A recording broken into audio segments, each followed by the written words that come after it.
గుత్తి చూసారు ఎట్లా కాసిందో.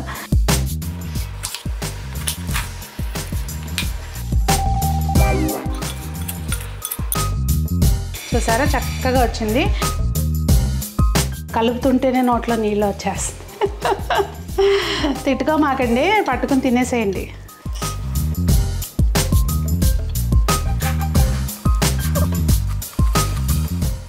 ఇది కదా జీవితం అనిపిస్తుంది అన్నమాట.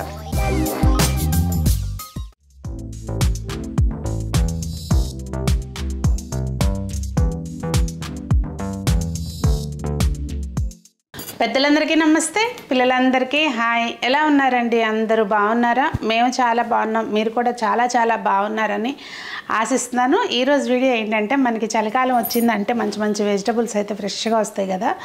సో ఈరోజు మనం క్యాలీఫ్లవర్ పచ్చడి ఇన్స్టెంట్గా, అంటే అప్పటికప్పుడు చేసుకుని ఒక గంటలో తినేసేయచ్చు అనమాట. ఆ టైపు పచ్చడి ఈరోజు వీడియోలో షేర్ చేస్తాను. నేను Sunitha, welcome to the Telugu house wife.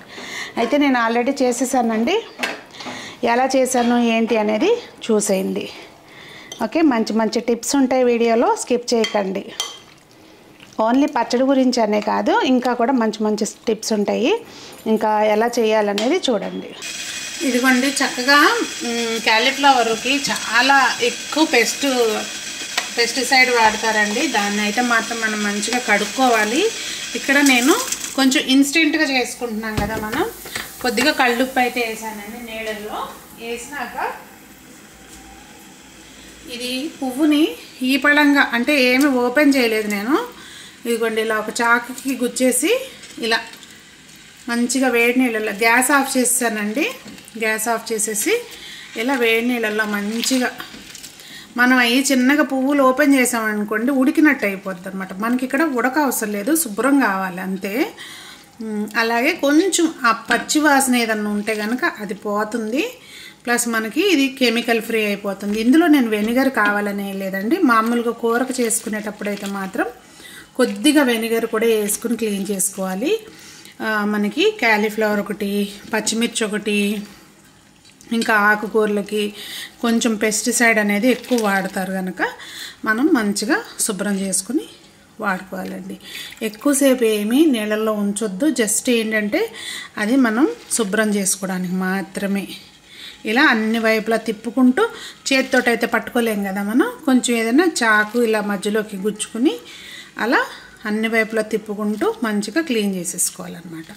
Okay, ఇది తీసేసుకుందాం. ఇంకా వాటర్ కలర్ చూసారా అండి, కొద్దిగా చేంజ్ అయింది. ఇట్లా మనం బాగా కాసిన నీళ్ళని ఊరికే వేస్ట్ చేయొద్దు. దీనికి ఒక చిన్న టిప్ చెప్తాను చూడండి. ఇక్కడ మనం దీనిలోకి కొద్దిగా వెనిగర్, నా దగ్గర యాపిల్ సైడర్ వెనిగరే ఉంది, నార్మల్ది నిండుకుంది, ఇది కొంచెం వేసాను. దీనిలోకి కొంచెం వంట సోడా వేసుకున్నామండి, చూస్తున్నారు కదా. ఇప్పుడు ఈ నీళ్ళని చక్కగా వంటగదిలో షింక్ ఉంటుంది కదా, అందులో వేడి వేడి నీళ్ళు పోసేస్తే మనకి ఏదైనా బ్లాకేజ్ అది ఉంటే కనుక నీట్గా క్లీన్ అయిపోతుందండి. ఇదిగోండి, చక్కగా మనం నీళ్ళల్లోంచి తీసేసినాక కడిగి తీసుకున్నాక దీనిలోకి ఏంటంటే కొంచెం శుభ్రంగా ఉన్న ఒక క్లాత్ మీదకి ఇది పెట్టేసుకోవాలన్నమాట. పెట్టుకుని మనకి కావాల్సిన సైజులో కట్ చేసేసుకోవాలి. మనం చిన్నగా కావాలనుకుంటే ముక్కలు చిన్నగా, పెద్దగా కావాలనుకుంటే పెద్దగా, మనకి నచ్చిన సైజులో కట్ చేసుకోవాలి. నేనైతే ఇలా కట్ చేస్తున్నానండి, ఈ సైజులో. ఇదిగోండి, ఇలా ఈ సైజులో కట్ చేస్తున్నాను ఇదే క్లాత్ మీదకి. ఇది కూడా ఏమి పడేయాల్సిన పని లేదండి, ముక్కలు కట్ చేసుకోవచ్చు, బాగుంటుంది, ఊరి చాలా బాగుంటుంది.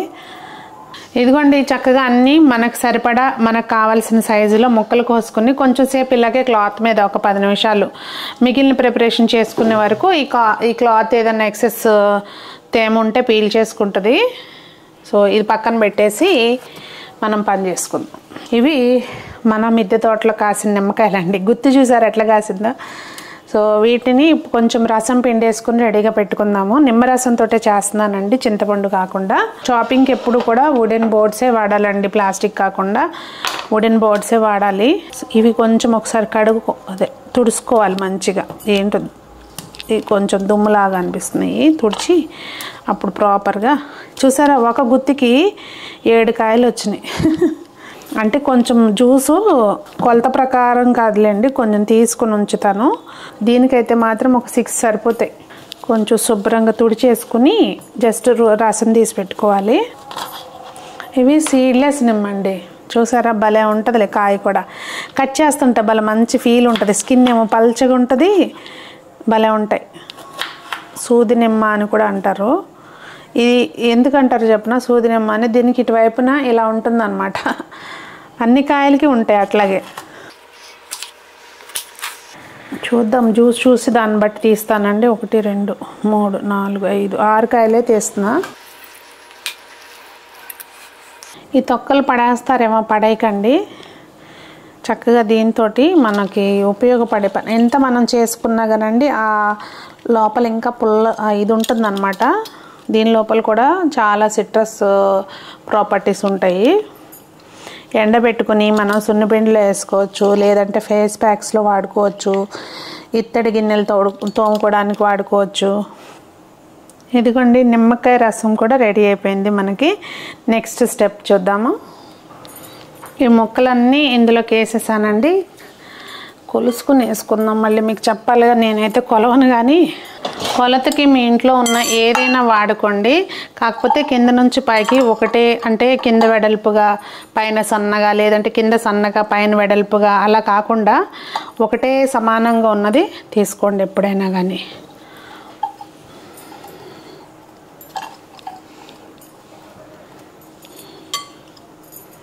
నాకు తెలిసి దీంతో 4 వస్తాయి కరెక్ట్గా, చూసే పర్లేదు, అది లెక్క.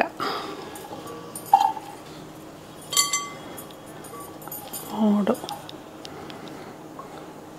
కొంచెం, అంటే ఫస్ట్ బాగా పై వరకు తీసుకున్నాం కదండి, 4 కప్పులు వేసుకోండి. ఇప్పుడు 4లో దీనికి పావంతులో సగం వేస్తున్నానండి ఉప్పు. ఓకే, పావంతులో సగం. ఇదిగోండి చూసారా, అంటే ఒక బౌల్ వేసుకోండి. ఒక బౌల్కి 1 టేబుల్ స్పూన్ అనుకోండి, సరిపోతుంది అంతవార. ఉప్పు కావాలనుకుంటే మళ్ళీ వేసుకోవచ్చు, కానీ ఎక్కువ అయితేనే ప్రాబ్లము. ఇంకా సేమ్ ఉప్పు ఎంత తీసుకున్నామో కారం కూడా అంతే అండి. ఇదైతే మాత్రం మన శైలాస్ కిచెన్ వాళ్ళది. కాకపోతే ఏంటంటే నేను ఎప్పుడు సమ్మర్లోనే తెప్పించేసుకున్నాను పచ్చళ్ళ కారం. మరి ఇప్పుడు స్టాక్ ఉందో లేదో నాకు ఐడియా లేదండి. సేమ్ మనము అట్లాగే ఒక గ్లాస్కి వచ్చేసరికి 1 టేబుల్ స్పూన్ అనుకోండి, సరిపోతుంది. ఇది కొంచెం ఘాటు ఎక్కువ ఉంటుందండి. ఇట్లా ఆల్రెడీ ఇందులోకి 1 స్పూన్ వేసాను కదా, ఇలా. ఇంకా ఆవాలు, మెంతిపిడి 1 స్పూను ఇందులోకి అయితే, ఇప్పుడు నేను తీసుకున్న క్వాంటిటీకి 1 స్పూను మెంతులు తీసుకుంటే 2 స్పూన్లు ఆవాలు అయితే సరిపోతుందండి. అంతవరకు ఆ పిండి నా దగ్గర ఎప్పుడు ఆవాలు మెంతిపిండి రెడీగా ఉంటుందన్నమాట. గాజీసాలోకి పోసుకొని ఫ్రిడ్జ్లో పెట్టేస్తాను. 1 2 స్పూన్లు అయితే వేసాను. కొంచెం పసుపు. ఇవన్నీ మనం మంచిగా ప్రాపర్గా మిక్స్ చేసేసుకోవాలండి. నిమ్మరసం కూడా వేసేసుకుందాము. నిమ్మరసం ముందు ఒక 5 కాయల రసం అయితే వేస్తున్నాను, చూసి మళ్ళీ వేసుకోవచ్చు. మరీ పులిపైన బాగుండదు కదా, సరిపడా ఉంటేనే బాగుంటుంది ఏదైనా. కలుపుతుంటే నోట్లో నీళ్ళు వచ్చేస్తాయి. మా ఇంట్లో అయితే అండి ఈ పచ్చళ్ళు ఈవెన్ ఇడ్లీలోకి కూడా వేసుకుని తింటాం అన్నమాట, అంత ఇష్టం. ఇక వింటర్ అంతా ఇది ఎప్పుడు ఒకసారి అయిపోతే మళ్ళీ పెడుతూనే ఉంటాను. ఇదిగోండి ఇందులో కొంచెం నేను ఇందాక మర్చిపోయాను, వెల్లుల్లిపాయ 10 రెబ్బలు అనుకోండి, కొంచెం అలా కచ్చా పచ్చగా దంచేసి ఇది కూడా వేసుకుని కలిపేసించాలండి. మనం కావాలనుకుంటే నైట్ ఇలా కలిపెట్టేసుకుని పొద్దున్నే అయినా పోపు పెట్టుకోవచ్చు, లేదు అంటే ఒక 2-3 అవర్స్ ఇలా వదిలేసి అప్పుడైనా పోపు పెట్టుకోవచ్చు అనమాట, మన ఇష్టం అది. అప్పుడు ఏంటంటే మొక్కలు ఇవన్నీ చక్కగా పీల్చుకుని సరిపడా వాటర్ వచ్చేస్తుంది, అంటే మొత్తం అంతా నీళ్ళు వదిలేదంతా వదులుతుంది. ఒకవేళ మనకు తొందరగా అయిపోద్ది అనుకుంటే ఆయిల్ కొంచెం తక్కువ వేసుకుని పోపు పెట్టుకుంటే సరిపోద్ది అనమాట. పోపుకండి దాదాపుగా 100 ml వరకు ఆయిల్ పడుతుంది. మనం తీసుకున్నది ఒక పెద్ద క్యాలీఫ్లవర్ అండి. ఆయిల్ చక్కగా వేడెక్కింది కదా, నేనైతే ఇక్కడ ఏం పోపు గింజలు వేయట్లేదండి. చాలామంది ఏంటంటే మీరు ఇంగు వేయరు ఏంటి అని అడుగుతారు. మాకు ఇంగు అలవాటు లేదండి, అంటే పచ్చళ్ళలో వాటిల్లో అలవాటు లేదు, అందుకని వేసుకోము. ఆవాలు చిట్టుపట్టమన్నాక కొద్దిగా ఒక 2 3 4 5 వెల్లుల్లి రెబ్బలు వేసి ఆగనివ్వాలి. అలాగే ఒక 2 మిరపకాయలు, కరివేపాకు. గ్యాస్ ఆఫ్ చేసానండి. ఈ కరివేపాకు ఇవన్నీ ముందే ఆపేసాను. కొంచెం వేడి తగ్గినాక అందులోకి వేద్దాము. ఇదిగోండి నూనె కొంచెం చల్లారిపోయినాక ఈ పోపు దీనిలోకి వేసేసుకుంటే మన క్యాలీఫ్లవర్ పచ్చడి అనేది రెడీ. సింపుల్ అండి, ఏం లేదు. ఇప్పుడు చక్కగా కాలేజ్ పిల్లలైనా కానీ హ్యాపీగా పట్టేసుకోవచ్చు. క్యాలీఫ్లవర్ కొనుక్కొచ్చుకోవడం, ఇంకా అన్నీ ఇంట్లో ఉండేవి కదా, అప్పటికప్పుడు ప్రిపేర్ చేసుకోవాల్సినవి కూడా ఏమీ ఉండవు. ఎక్కువ ఆయిల్ వేయనండి నేను, ఇంతే. అదే చింతపండు వేస్తే అది వేరే ప్రాసెస్, కానీ ఇన్స్టెంట్గా ఇట్లా బాగుంటుంది. ప్లస్ మనకి సిట్రస్ కూడా వెళ్తుంది కనుక బాగుంటుంది. కొంచెం మూత పెట్టేస్తే నేనైతే ఇప్పుడు ఇది నైట్ చేస్తున్నానండి. మార్నింగ్ అప్పుడు వేరే దానిలో షిఫ్ట్ చేస్తాను, చూపిస్తాను మీకు మార్నింగ్ ఎలా ఉంటుందనేది. చూసారు, ఇప్పుడుకిప్పుడు కూడా తినేయచ్చు. మనం కొంచెం వేడి నీళ్ళలో వేసి తీసాం కదా, ఇప్పుడుకిప్పుడు తిన్నా బాగుంటుంది. ఇదిగోండి మనం నైట్ చూసినప్పుడు దీనిలో 3/4 దాకా ఉంది కదా గిన్నెలో. సో ఇప్పుడు వచ్చేసరికి చూడండి కిందకి వెళ్ళిపోయింది అనమాట పచ్చడి. ముక్క కొంచెం ఊరితే అది వాల్యూమ్ తగ్గుతుంది కదండి. చూసారా చక్కగా వచ్చింది. ఆయిల్ అయితే మాత్రం మీకు ఎంతకంటే అవసరం లేదండి. గ్రేవీ కూడా చక్కగా సరిపడా వచ్చింది. స్పెషల్లీ అసలు దోశల్లోకి అయితే మాత్రం అసలు ఎంత బాగుంటుందో. నాకైతే మాత్రం చపాతీలో కూడా అండి పక్కన సైడ్ డిష్ లాగా మనం ఏదన్నా పప్పుగా అలా పెట్టుకుంటే సైడ్ డిష్ లాగా చాలా ఇష్టం. చూసారు కదండి ఎంతో సింపుల్గా అలా చేసేసుకోవచ్చు. ఏదైనా మనం గాజు దానిలోకి స్టోర్ చేసుకోవాలండి. దీన్ని ఇప్పుడు నేను మంచిగా ఒక ఎయిర్ టైట్ వెజల్ పాత్ర ఇది చక్కగా మనకి ఇంకోటి అండి మొత్తం కలుపుకుని వేసుకోవడానికి వీలుగా అంటే వెడల్పు మూతి ఉన్న దాంట్లోకి మనం తీసుకుంటే చక్కగా ఎప్పటికప్పుడు కలుపుకుని వేసుకోవడానికి బాగుంటుంది. నాకైతే మార్నింగ్ అండి కొంచెం ఉప్పు తగ్గినట్టు అనిపించింది. సో కొంచెం ఉప్పు అయితే వేసాను, కొద్దిగా ఒక 1/2 స్పూన్ వరకు ఉప్పు పట్టింది.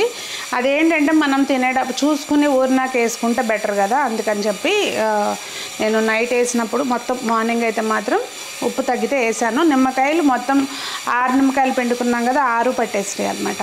మనం ఎన్ని వంటలు చేసినానండి వేడి వేడి అన్నంలో. యాక్చువల్గా ఇప్పుడు ఇది టైం కాదనమాట, తినే టైం కాదు, అయినా కూడా పచ్చడి ఉంటే ఆటోమేటిక్గా ఆకలేసేస్తుంది కదా. సో అలా ఒక ముద్దలోకి చక్కగా పచ్చడి వేసుకుని దీనిలోకి నెయ్యితో పని లేదండి, చక్క వేడి వేడి అన్నంలోకి ఇలా కలుపుకుని ఇదిగోండి ఇలా కలుపుకొని చక్కగా ఆ కారం కలర్ చూసారా ఎట్లా ఉందో, యమ్మీ యమ్మీ. నోట్లో కలుపుతుంటేనే నోట్లో నీళ్ళు వచ్చేస్తుంది. తిట్టుకోమాకండి, పట్టుకుని తినేసేయండి.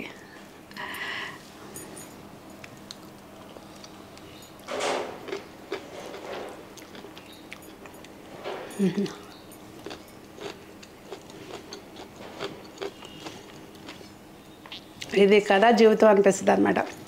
పచ్చడి లేని జీవితాన్ని అస్సలు ఊహించుకోలేనండి నేనైతే. అలా ఎంతమంది ఉంటారు కామెంట్ చేయండి. అదండి మరి ఈరోజు వీడియో చాలా సింపుల్గా చక్కగా మా సంజన లాంటి పిల్లలైనా హ్యాపీగా పెట్టుకునే పచ్చడి, పెట్టుకోగలిగే పచ్చడి అనమాట. మరి మీకేమనిపించింది రెసిపీ? మీరు ఇలాగే చేస్తారా ఏంటనేది కామెంట్ చేయండి. మరి అందరూ బాగుండాలి, అందులో మనం ఉండాలి అని ఆశిస్తూ మీ సునీత.